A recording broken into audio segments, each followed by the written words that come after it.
Hello and welcome to my video. Right, so this painting I painted, I don't know, must be a month ago. And I did say at the end of the last of the video that I made that I would be working on it quite soon. Well, soon turned into quite a bit of unsoon.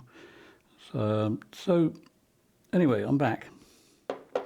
And the main thing I want to do on this painting is the sky. Not happy with the sky. It wasn't finished anyway, but I want to, well, you know, drama, I can't help it. It's just it's an affliction. That sky's got a little bit of drama in it. There are a few bits that were unfinished over here. That's just board showing through. Don't like that. And I never did like it. So, and I don't like these trees. This is, oh, by the way, this is completely, absolutely bone dry. And there's a bristle that needed to go. So anyway, I think I'm going to add extreme drama. For this, I'll use some Payne's Grey, Royal Blue, Ultramarine Blue, a little bit of red ochre in the sky. Now, with the landscape part, I like the foreground and I like the light that is on the foreground. But I'm going to put a sort of dark band across there with some mysterious hills and mountains. These are supposedly distant lumps of trees. I've gone off them. So we'll see how it goes. Now, sometimes when you paint over a dry painting, you'll get beading. That's where the paint that you apply onto dry paint sometimes will pool in certain areas. You can get over that. Just by sort of scrubbing the paint in a little bit, so that's what I'll do. So the first thing I want to do is make a nice dark colour, so that's Payne's Grey, Ultramarine Blue, still haven't got my palette camera working, I don't know what I'm going to do about that, but never mind. I'm going to put some Japanese red into the mix, so we're going to have a nice dark, slight, with a hint of sort of mauve or purple, whichever you call it. So mauve has got more blue, purple's got more red. I think that's I can never remember. You'd think I'd know by now. I've been painting for, well, a long time. It's actually about 60 years. I started when I was 14, so yeah, it's a good 60 years. Now, the thing to remember with painting skies is to, and if you think, well, you can't imagine a sky, the reason you say that is because you think you can't. We all know what skies look like. Got my words completely crooked today, but never mind. Yeah, we've all seen skies. Let your mind run away. Just don't actually think about it. I mean, that stuff there, apart from this, but if I do that, that becomes some mountains. It's not going to be, it's actually going to be cloud. But this is just, the reason I say this is to give you hope. There's no reason why you couldn't stop at that. If that makes you feel good, don't do any more. That makes me feel okay-ish, but I wouldn't describe it as good. Just relax. Think of skies. If you can't imagine a sky, go on the internet. There are loads of places you can go where you can look up reference pictures of skies. It's not difficult. Just put in sky reference for painting. There's all kinds of free stuff that you can just look at. And there's no reason why you can't copy it. I mean, even if you copy it, chances are it's not going to be an exact copy. So you're not, you know, there's no problem with copyright. Clouds are so varied, you won't, I can guarantee this, you won't actually get a complete copy of a sky, unless that's what you're sitting down to do and or standing up to do. But, you know, it's, the information is all out there. That's what I'm trying to get at. You don't have to fret about it. Just sort of play along. Okay, now that I've started that, I wanted to show you the whole painting just to see the whole thing, but what I'm going to do now is zoom in just on the sky, because the sky is the main thing on this. Once I've done that, I'll fiddle about with the landscape. I won't do much to the landscape, a few things, but just hang around and see what happens. And by the way, if you haven't subscribed yet, do me a favour, go and subscribe, click the thumbs up, like it, whatever, share it, and why not? Okay, now, so there we are. You're seeing the extreme top and the extreme sides or edges of the painting. So that hopefully will make it more pleasant to look at, so you don't get to see the background in my studio. So, like I said, or didn't I? Maybe I haven't said it yet, but I'm going to say it. Relax. That's one of the best things you can do. Totally relax, because it doesn't matter. Just relax. See what happens. Already, I mean, how long have I worked on that? I don't know. I can't tell on my camera, but it's not long, is it? So it's all very quick. Skies are things that you can actually paint quickly. What I don't recommend, am I safe saying this? What do I recommend and what don't I recommend? Okay, if you're going to paint a sky and you put a load of blue at the top and then some giant cauliflower in the sky, which is my word for cumulus nimbus, you'll end up with something extremely predictable. And again, I'm going to repeat something because it works eventually. It gets into your mode of thinking. You'll paint a more interesting sky if you keep away from the blue and the white cauliflower. Basically, it looks like cauliflower in the sky. They're getting away from it. Some people obviously will completely disagree with what I'm saying, and that is more than fine. Disagree. And but however, if you are going to disagree, try this at least once and see what happens. So there we are. We've got really dark sky coming right down to the land. That's a look that I have always liked in my paintings. Now the trees that were here are still showing because they're dark. The dark green is showing through the greyish blue colour that I've put on top. And again, that's absolutely fine because you won't see it for long. And what I'm going to do now is mix some Payne's grey and some white, because I want some clouds to sort of contrast what I've already done there. So up the top here, for instance, let's have this colour, which is more Payne's grey and white than anything.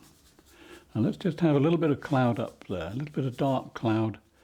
I'm leaving some of the bits of original painting to show through. And the reason I do that is because everything builds up. Everything builds up in layers. Once you get layers on the painting, you will get interest without consciously trying to get interest. Is building up layers. So if for instance, there's the original painting up here, then there's the grey that I put on, Payne's grey and white. Now I've added extra white just to sort of put over that, and we'll see what happens to that when I smooth it. And I'm sure you've seen my smoothing technique before, but what I'm after is distant, high-flying clouds. This is where I get the wind into the painting, hopefully, and give it a sort of, I don't know, a wind-swept look. People often say, how do you get the feeling that your clouds are moving? I mentioned it in the original video of this, I think, and that is it's in your wrist, basically. It's in your technique, how you apply the paint. You don't have, because it's a paint brush with paint on the end, you don't have to paint it as if you're doing a bit of home decor. It's a light touch, just a slight, you know, flick over the painting, and you'll be surprised what that actually does. So I'm going to have a light side to this cloud here for later, just a little bit of contrast next to the dark colour. And you don't have to spend a long time doing it. You can just literally throw it on, because it all becomes organised in a few moments. Let's just have that there. There's a mark here where there was a hair. Now I can paint over that, obviously, just by doing this. And people will think, oh, that's a very subtle bit of grey up there. How masterful. It isn't. It's me covering up a bristle that's stuck on the painting. Think of it like that. Think of it as easy. And I hear the voices saying, well, that's easy for you to say. Well, it is, yeah, but it's easy for you to do, actually. Because clouds are one of those things, to be honest, where you don't need a lot of precision. They will appear, trust me on that. Let's just put a few marks there like that. So we've got a lump of cloud there. Okay, it won't stay like that because in my paintings nothing ever does. Let's get a bit of light down through here. Just all I'm doing here, you see, is just taking the edge off that dark shape that was there. Let's bring something down across there like so. If you want a good reference for clouds, look at some paintings by Albert Bierstadt. And this guy was a master, an absolute master of clouds. A bit like the Dutch. The Dutch are also masters of clouds. And obviously Turner goes without saying. He seemed to know what he was doing. Let's get some reddish hues in there.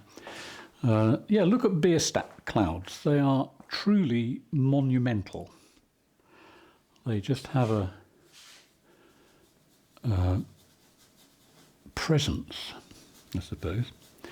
Always remember, by the way, now, some clouds can stop before they get to the edge of the painting, but some must go off the edge. Don't have every single cloud in the painting conveniently sitting in your paint space. Some must go off. Let's take one off the edge there. There's one going off the edge there, look, see? That implies that you are looking through literally a window at nature. And nothing, when you look out the window, is completely contained within that window. And you may say, well, it's a little bit of artistic license. Well, fine. If you want to paint a picture that is, I would say, how would I put this? Over-designed. Over-designed to fit in your painting is do you know, I have to be so careful that I don't offend people, but the older I get, the more I worry less about that. Is if you want to get people painting interesting pictures, sometimes you have to offend them. You know, some people, and I've experienced this many times in my teaching, is that some people just continually do the wrong thing in a painting because they've always done it and it seems to work. But it can be so much better if you just try to become a little bit more unpredictable in your brushstrokes. Going back to that there, I'll figure out what to do with that, and I think it may be I think it has to be a mounting, quite frankly. So let's mountainize it. Incidentally, this is the same brush. I haven't cleaned it yet. I haven't done anything to it. It's all got exactly the same colours on it. So I'm going to make, let me think, basically grey with ultramarine blue added, which is a really good colour for distant mountains. It's also strong enough to lose that dark smudge. So if I put this here over it, like so, I can get a mountain over that side. That's just to give you an idea of what I can do with that. I'm not sure I'm quite ready to do that yet. That was just a little demo, but that's how I will go about it. And if I pull it down over that, even the bottom part has disappeared. And then what I want is I want a shadow across the land. Now I've got these tree things here, and I'm not particularly worried about what happens to them. So if I just let's just put a dark line across there. See what we get. What's the worst that could happen? Not a lot, really. And then a broader stroke over it, like so, just to sort of blend it up and down. So I want it blended up into the sky and down into the landscape.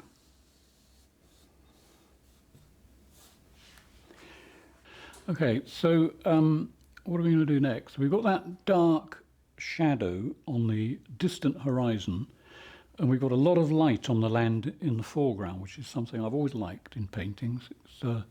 It just aids in the perspective. And let's see, what should we do here? Let's get more darkness there. Okay. That's looking pretty cool. This side of the painting here, I may have another mountain, so why not have two? So what I want to do, I want to watch this line. I don't want it sloping down particularly. It can, but I don't really want it to, so I'm going to take it up a bit there. And because I'm working into dry paint here, if I do this sort of movement, literally just that, there's nothing highly technical about it. The paint that is already there shows through. So if I keep doing that a little bit here, we will have mountains whether we want them or not. There they are, and they've got lights and darks in them. I may not have a mountain, I might just have, what I'm doing there. And it's a nice, simple effect. I might add light above the mountains in a moment. Possibly with a palette knife, I don't know. It looks pretty bright as it is, so we'll see how I feel on that. I might just let it go. So I want, now I've got the mountain and there's a bit of light next to it. Not a lot, but enough. It's actually pretty well plenty. I think the next thing I'll do is figure out where the mountain is going, how it will look. How is it going to look? So, right, again, if you feel that you can't paint this mountain, let's have a little bit of something there. There, why not? Again, go on the internet. That's what it's for, apart from arguing with complete strangers about nothing. And look up mountains. And again, back to Albert Bierstadt, his mountains are pretty cool. So you could look at his, or any artist, depending on the style of painting that you want to master. My main interest is actually tonalism, so I tend to lean that way, or the Hudson River Valley. Is it Hudson River Valley? Hudson Valley. Maybe it's just a valley. Right, the mountain is looking interesting, and the fact that the paint showing through gives us a feeling that there is structure within that mountain. A lot of my paintings, by the way, have a mountain over that side. It's just something that's stuck in my head. Eventually it'll leave, and I'll do something else. But at the moment, I like that composition. It's because the way our eye travels to that part of the painting. And I might do a few things above the mountain just to sort of spark up a bit of contrast. I think, though, before I do anything more with the mountain, I'm going to do a little bit more filling in up here, get a few whites on there, and then go over it with a big brush to smooth it. I don't want to have to ruin anything I've done there. So that's the end of that brush for a moment. So the next thing I want to do is get a nice big unused brush. I've got a bit of a crisis in France at the moment. My shop that I usually go to buy plywood and brushes has closed down. So I've got to find somewhere else. So these brushes, I've ordered chip brushes on the internet, but they've never been quite as good. These came from a shop in France, so there's no point me telling you which shop it is. But they're excellent for what I want, so I'm going to have to scout around. Even if it means driving 100 kilometres, I'll still go looking. So a quick bit of blending. You can be slightly more aggressive about the pressure that you apply. If this was all wet paint, then I would be doing it extremely lightly. But it's it's not going to ruin it if I just apply a little bit of pressure. This is not the end of the sky, by the way. There's going to be more to this. Let's just sort of just take the edge off a few bits there. I could actually run it over the mountain. Do I need to? It won't do much to it if I do, but maybe I'll leave that for now. So there we go. And now I want to get a few white highlighty bits into that.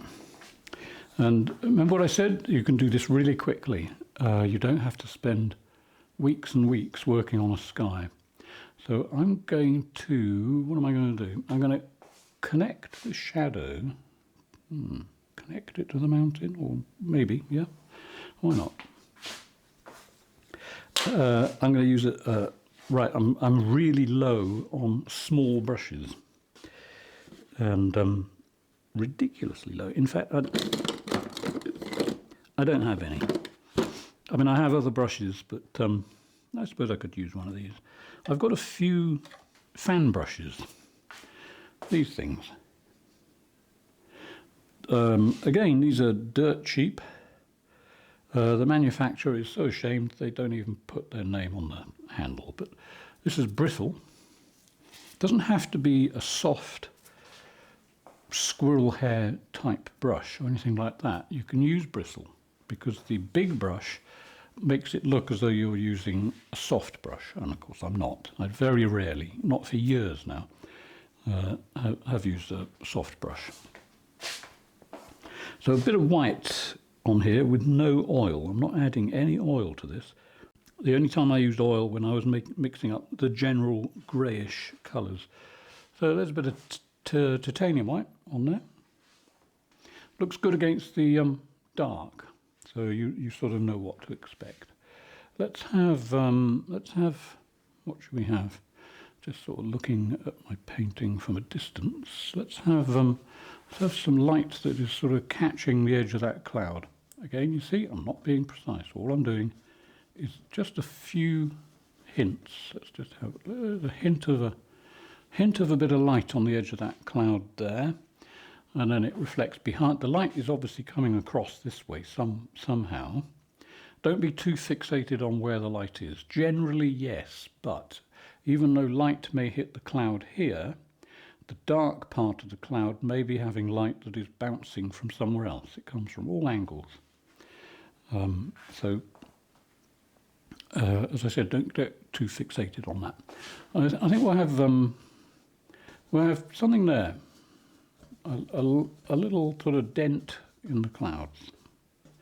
So you've got a dark cloud, you've got another cloud up here. Let's make that edge a little bit more irregular. And where should we go? There's a nice lump there, waiting to be used or completely ruined. And let's have some there. Why not? Why not is as good a reason as any. So you can just sort of do what you want. Right, now, so I've got that on there. So the next thing I do before I do anything else, again, is the big brush, just to soften it down a bit. And here we go. So let's just put that on there. There we go. There's another layer to the cloud. See, I've knocked that right back. And I'm going to knock this down a bit and not worry about it too much. So this is the smooth part that'll be between two dark clouds. Don't paint the two dark clouds and then put the white in, because the edge, it'll be very difficult to make the edges work. put the flat pale colour in first, and then put the darker colour, which I'll do now. This is with the my last small brush. Good heavens. What will I do? Oh no, wait, I have found another one. Good heavens, this day is getting better and better. I've found that one. This is the one I'm using. That's the one I just found. It could be argued that that is an extremely good reason why you shouldn't tidy up too much, because if you tidy up, you might lose the place where you tidied things up too. So now I can put a bit of dark cloud next to that light, you see, and I don't have to sort of then get a light brush and try and add it to the edge, or I beg your pardon, not add, paint it up to the edge of the dark cloud. The light is already there, so I don't have to worry about it. And then I think there should be a little bit of cloud bumping up here, just like so. And then it doesn't matter what you do over there, you can do anything you like. Just sort of pull it around a bit. Scumble the edge of that, like so. So there's some light creeping or peeking, peeking or creaking, creaking, a bit like me, I creak. Okay, and then let's have some nice, I don't know, thunderhead type cloud there, because this is a painting by me. It's going to have something stormy in it. Let's have some weird shapes up there for the heck of it. There we go. Get rid of the last remaining bits of board showing through. That's actually it. Now I've covered all the board. And next thing I'm going to do is a little bit more weight just here, I think. Let's have a bit of weight there. Nice dark something which is connected to that one. Across there we go. Back to the camera, and I think that needs to be reaching up to a bit more darkness just there, just to sort of keep the eye flowing. Well, not just one eye, both eyes. Keep the eyes flowing. There we go. All right, there we are. There's a little bit of a shape up there, very subtle. Okay, I might get back to the mountain in a minute. This is, well, I'm trying to get my videos on average around an hour, but if I can get it under an hour, that's better, because people tend to hang around. I know some of you do like long form videos, and I think YouTube like long form videos, but, you know, when I look at the average view duration of my videos, it's quite low. Let's have a bit more there. And okay, right, so I think I've kept out the way quite well, not too much of my shoulder in this one. Sorry to go on about it, but I get continual complaints. Now, I've tried positioning the camera over there, looking across. People complain if I do that because it distorts the painting, and only a narrow band of the picture is actually in focus. So I much prefer you to see the painting full on from the front. And the other alternative is to make use of my shoulder and have advertising on it, but I won't go there. Okay, that's looking nice and windy. And what should we do now? Let's see. I think I'll let that sit for a minute, and I'm going to go back to the mountain and get more structure in it. You can see the lights and darks, and the let me think. I've got a really abused brush here somewhere. There's actually quite a lot, but if I use this one, for instance, this has got dry paint on it, and it's a big brush. It's got a hair in it. If I push that in there a few times, you can see that it adds even more structure to the mountain, and it's, as I said, ridiculously easy.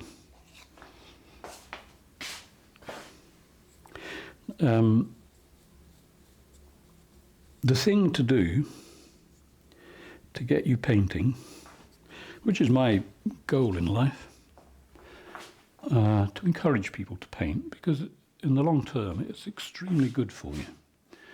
It takes your brain away from all the stresses that we have, well, not every single one, but it helps, let's put it that way. It's actually my therapy. Let's have a bit of dark there. Did that work? Not really, but it's still a nice mountain. I quite like that. Yep, as mountains go, I think I'm happy with that. So all I'm going to do is just sort of slightly just touch the edge there, just because I don't particularly like hard lines in a painting. It's always better if you sort of scumble them a little bit. Dark bit there, I can easily change that just by doing this. Just stir a bit. A little bit of dark there is not a bad thing. I think it's looking quite structured. And in fact, if I go up in here and just do a few horizontal lines like so, that'll give another dimension. It's almost like you can sort of get up there and walk around and disappear off the edge of the painting if you want. Let's put a few wiggly things there. And that's all they are, wiggly things. Wiggly things make things that aren't necessarily wiggly. Ooh, that's deep. Right, so here, again, a bit of a hard line. Let's put a few bumps on it. Because, you know, the horizon does have a certain amount of bumps. Or, as I call it, bumpery. Well, I call lots of things by strange names.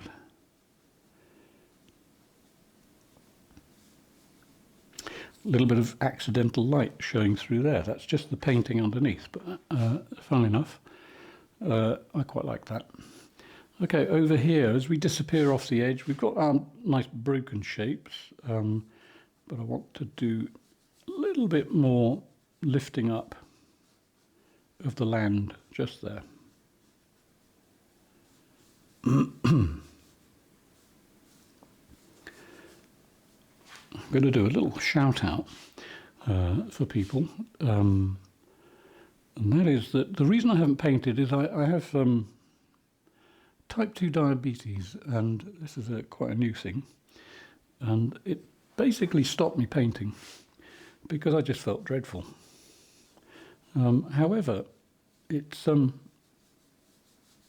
slightly better than it was, and the thing that makes it slightly better is a certain amount of discipline. Now, I'm highly disciplined with certain things in my life. Like I've only been drunk twice, and that was years and years ago. The first time was an accident, the second time was stupidity, I think. So I've never particularly been someone who wants to drink. However, everyone has their weakness, and mine is a sweet tooth.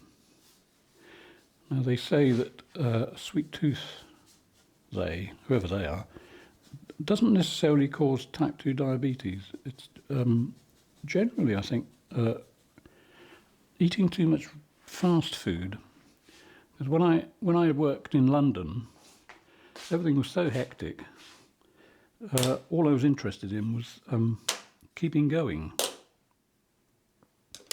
So I would eat some food that probably wasn't the best thing for me. Certain foods just, are rubbish. So I would eat convenience food, which of course over the years turns out to be very inconvenient because it's just not good for you. So if you have the same condition I've got, you have my sympathy. It's quite unpleasant. But you can control it, and it is hard. So keep at it. That's enough. That's enough on health. So what are we going to do now? I really actually quite like that. I like the way the light is hitting the land. However, I'm going to bring the light even closer to the foreground. And the way I'll do that, you see, there are certain things I don't like. I'm not over keen on that. I've got a little bunch of weird tree-like things growing there, which are okay. They're very small in the painting, so they're not taking up too much space. But I think I will slightly eliminate. I'm going to bring the blue down a bit more, so the light is really focused down here. So the light hitting down here is coming from up there. A word of caution: if you want to paint rays of light coming down through the clouds, practice first. It's not as easy as you would think. There are several reasons why it's not that easy. The rays of light cannot have any kind of curve in them. They have to be unbelievably straight, because that's the way light travels. It doesn't bend unless it hits a prism. And so it's got to be absolutely straight. And it's got to look real, rather than a painting where someone's decided to add a bolt of light coming down badly, because trust me, unless that's perfect, it won't work. So practice heavily before you get into that. So I avoid them anyway. I've done it in a few paintings. Well, I did it in this painting here, which I'm going to put on the screen, that one there.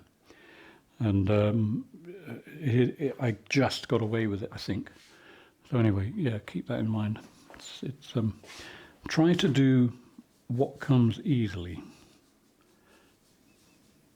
Which is, again, why I paint landscapes, you see. I used to paint portraits. And for quite a few years, I've painted hundreds of portraits. And I've drawn hundreds. I've drawn more portraits than I've painted. And actually, I prefer drawing them than painting them. But it's hard work. Some people are just total geniuses.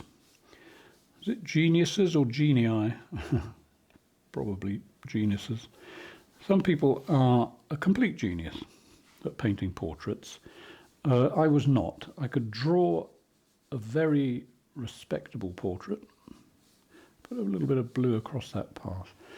But yeah, painting's always a struggle. So I avoid them. And in fact, I probably will never paint another portrait again. If I do, it'll be just an imaginary face. The thing about an imaginary face is that it doesn't matter whether it looks like the person or not, because it's imaginary. Who's to say it's not absolutely spot on? Okay, so there we are. We've got the lube light, or the blue light, coming right down across the valley there, closer and closer. And of course, what it does, it adds intensity to the foreground. You've got even more light hitting the land. And of course, this is the sort of thing you get either just before or just after a major thunderstorm or a sudden downpour. Okay, so I've got stuff here that I'm not keen on. So what I'm going to do, I'm going to put a slight blue tinge. I'm in the realm of glazing now. There's very little of anything on that brush, but it's putting a nice blue hue down here just to knock all that stuff right back. Again, for that middle bit, if I'm out of the way, a little bit there, slightly over that path. It's a sort of blue mist, isn't it? Talking to the cat. So, right, so there we are. That's a nice transition from here through the strange science fiction blue mist. It may be, but it certainly works. Very light bit here in the landscape. I'm not against that. I actually quite like that. And what am I going to do to the foreground? I'm going to leave the light probably on the path. I'm going to darken through here using a glaze. And the glaze is going to be, with my one remaining small brush, and that's going to be oil, mixed linseed oil, by the way, refined linseed oil, with sap green and red ochre, which gives me a nice dark brown, browny green. That's all I want. Probably more oil than paint. So the glaze, the effect of the glaze, it will darken pretty well everything. There's some nice textures of grasses and stuff in there, but if I just put a glaze over it, I can darken it even more, which is what I'm after. There's a twiggy thing growing there, quite like that, so maybe I'll just avoid that, keep a little bit of light on it. Over here, let's just sort of put a slight dark tinge there, and down across there.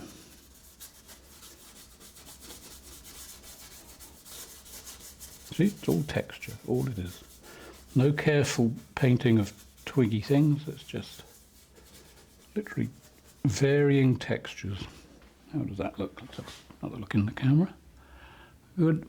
So what that does, that brings this closer to us.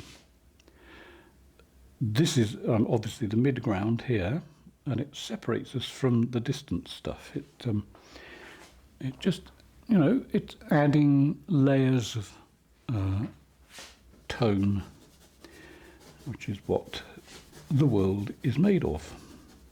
We live in layers of tone and shadow, and little bolts of light occasionally.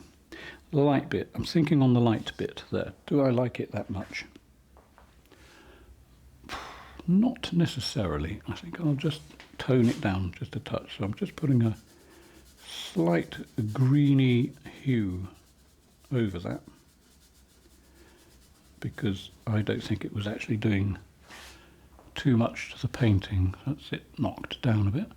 Nice bit of light there, which is in a way it's a stopper, because as you look across the painting you might stop because you think, ooh, a bit of light. Then again, of course, you might not.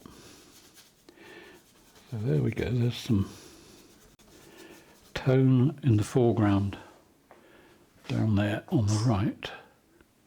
I'm going to move the camera slightly down just so you can see the absolute edge. There we go. So what will I do now? Okay, I'm going to add more shadow in here, and of course, as I said, this is a glaze. I'm not destroying anything that's underneath. All I'm doing is just sort of giving it a little bit of a slightly darker tinge. Now here, this is a whole load of stuff doing pretty well nothing. It looks quite good on the video, I think. In other words, it's, you know, texture and all that stuff. Do I need to move the camera slightly that way? Probably not. You're not missing much. No, that's okay. So down here then, yeah, let's go for, I think, even more dark just in this corner. I haven't added any more to the brush. I'm just using up what's on there, and it's very subtle. Now, the way I got these grass effects here was I used this technique where I screw up a bit of kitchen towel, kitchen paper, whatever you call it, and I basically whipped the painting. I'll put a link up in the top corner up there somewhere. Something will appear if you put your cursor on the picture, and that'll take you to the original painting where I started this. And you can see what I was doing. It's toward the end, in case you want to skip all the other stuff. So here, right, so we've got light to do. I'm still going to do more on the sky, by the way, but I'm consciously trying to sort of speed things up a bit here. So let's,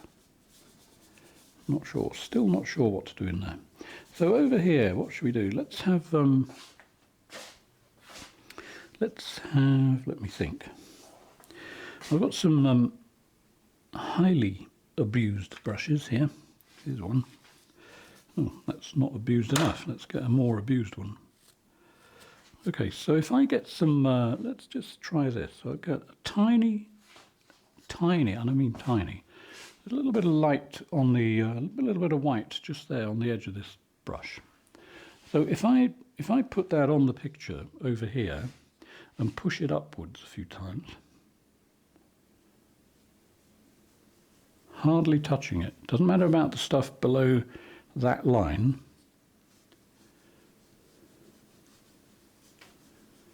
What I'm after is little tiny strands of light poking up at the top. I don't know what the plant is, but it's got white tips. I'm sure it exists somewhere.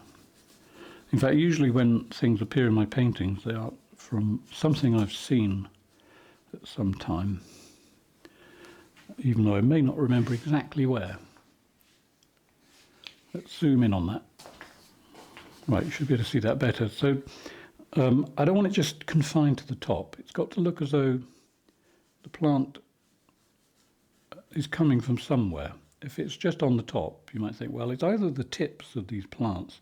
If it is, then why don't the others have it? Questions, questions. There's always questions.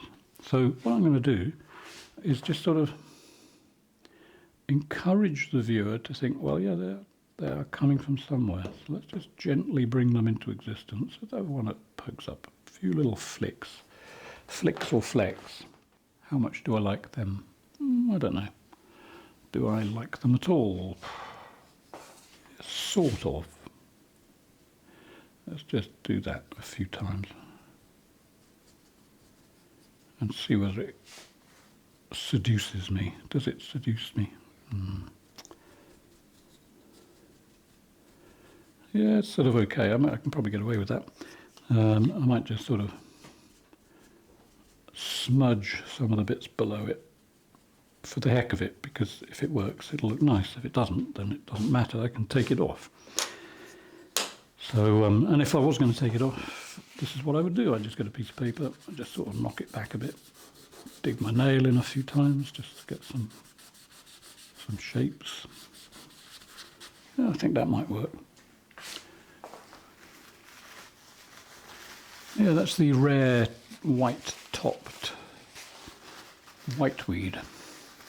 Who knows? Happy with that. Okay, back to the sky. What should we do? I think we need a bit of intense light somewhere here. So let's get the intense light brush, which basically is any brush that will hold white paint.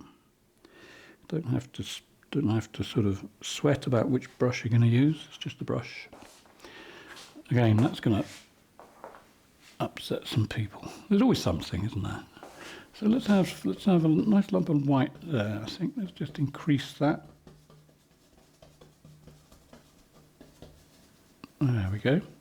That'll encourage the idea that the light is definitely over to the left.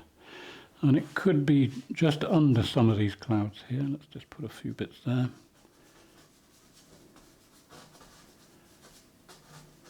If you find yourself producing a straight line anywhere, try to avoid that. See if you can backtrack and bend them around a bit. Put the odd zigzag in it, a few jitters. See what that does. Okay, and I think there's a bit more light up there. Just catching a bit of cloud. There we go, that's all you need. Because it'll get smudged in a minute. And what else should we do? How about, right, so there's very little white on this. And I'm going to experiment. I've got some nice shapes in there which are really subtle. But there's no reason why we can't just sort of put this over it a few times.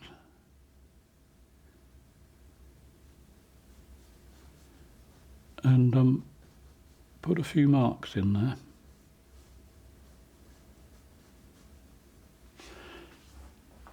Just to sort of enhance the shape a bit.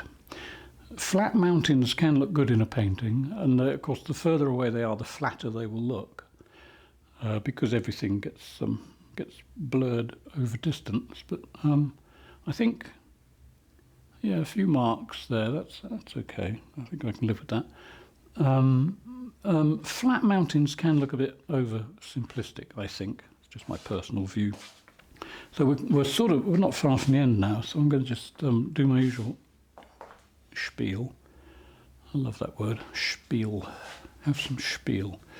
Yeah, if you want to come to my Zoom classes, there'll be a link below. If you want to be a patron and feed me and my cat, don't let me stop you. But if not, don't worry. You can actually join as a free member, which is okay. An awful lot of free members eventually do make contributions.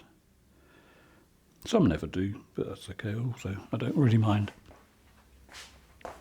Yeah, if you want to come to a Zoom class, I covered that. Yeah, if you want, the advantages, I'm sure you know if you've watched my stuff before, the advantages to being a patron on my Patreon page, if you pay €30 a month, or the equivalent of, or pretty close to, then you get two Zoom classes a month. It's always on a Saturday, and we get to chat after the demo, and what else? Sure, there's something else. Yeah, as I said earlier, if you like this video, please hit the subscribe button and all that stuff. And I can't think of anything else. Usually when I'm painting, that happens. My brain just sort of goes into limbo. Goes into neutral, really, which is another reason why I paint. Apart from the fact I can't not paint. I've done it all my life. It's good for you. If you are worried about things, paint. And it does take away, to some extent, maybe it's just me, but it does stop me worrying about stuff, because let's face it, we've all got enough to worry about. So if you're painting, give yourself a few hours of stress-free living. There we go. Am I out the way? I hope so. I'm sure someone will tell me on the comments. There we go. I think that might be the time to stop almost. In fact, though, however, here's a thought. I've got these fan brushes, different sizes, cheaper than dirt. And what I want to do is, this is one of the smaller ones. There's something you can do that's quite a nice effect. It will involve me moving the camera slightly. Okay, so, all right, I'm going to try this. I don't know whether, will it work with white paint? Might do. You can put, you see, because there's dark trees in a landscape, and there are light trees. So who's to say that way over here somewhere, this probably won't work, but I'm just, because it's white, but who knows, it might mix nicely with the blue. But if I just put a few shapes like this,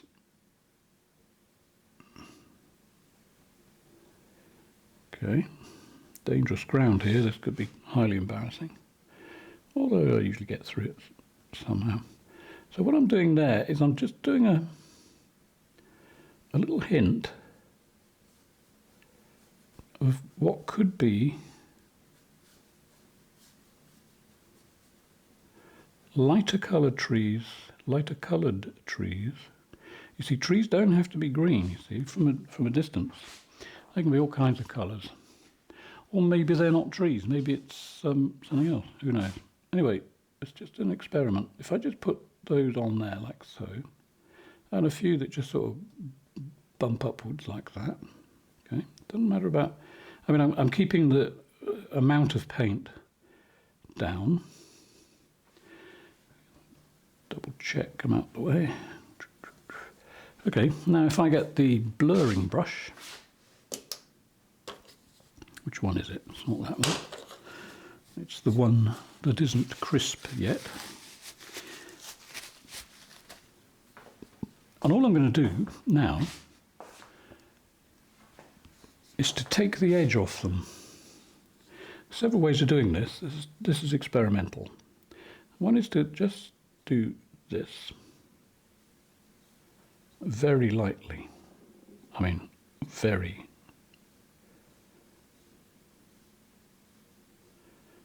Okay, so now they are sort of slightly smudged.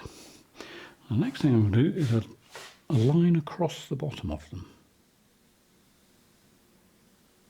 and reduce them right down. Okay, lost most of them. I can always push them back. I just want a hint. See, that one's too bright. I just want a hint of something going on in that area. So the next thing we'll do is get the original brush,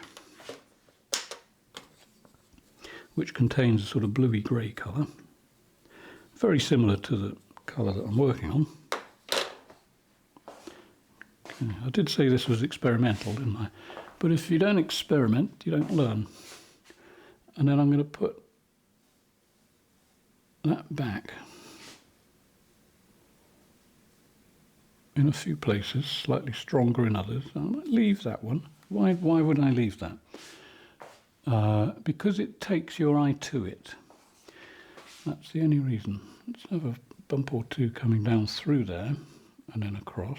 See, it's up, down, round. There's basic, well, the way I paint, I got sort of rules that I tend to stick to. It's either that, or that. You can make most things in this impressionistic, tonalist style by just doing that. Eventually your hand, I'm going to take that away. Your hand will find other ways to do interesting textures. I think I might just leave that as a blue mist. Okay, well anyway, I tried, and it doesn't always work, but it worked enough. Okay, there's a few things going on in here that I'm not quite totally happy about. Let's just have a bit of a ledge there. Don't like that ledge. Let's turn it into one of those. Okay. So what should we do now? Is there anything else I need to do? Right, a bit of blurring on the sky again, and then I think that's it. So yeah, I hope you've enjoyed this. I did. I've been looking at this painting, as I said, for about a month, and any paintings that I tend to put up on, well, all paintings that I put up on YouTube have done in about an hour. Sometimes an hour and 20 minutes, but that's around, I think that's around the maximum. Okay, so they're very quick. And occasionally I remember to go back to do a bit of work on them. There we go. There's a little bit of original painting left there. That works quite well. Let's just put a few blurry smudges there. And of course, when this is finished, when it's varnished, I have to say I highly recommend varnishing paintings. It really lifts them up. It makes everything more iridescent, I suppose, and it intensifies the colours. And also, when you finish a painting, if you get blotches where some paint looks glossy and some paint looks matte, that's because of what's called sinking in. It means that some of the paint you applied had more oil than others, and you can level that out by oiling out. So in other words, when this is almost, not totally bone dry, you can put oil all over it and wipe it in, let that, and leave that for as long as possible in somewhere where there's no dust, certainly no cats, and or dogs. You don't want a hair stuck on a painting and then find it after you've varnished it. Yeah, oiling out will take away blotchiness, along with varnishing. That also helps. So we have a nice, slightly more tumultuous sky, and I think that's it. So yeah, thank you very much for being here. Hope you've enjoyed it. There's the foreground again, and I hope to see you on the next one. Take care. Bye for now.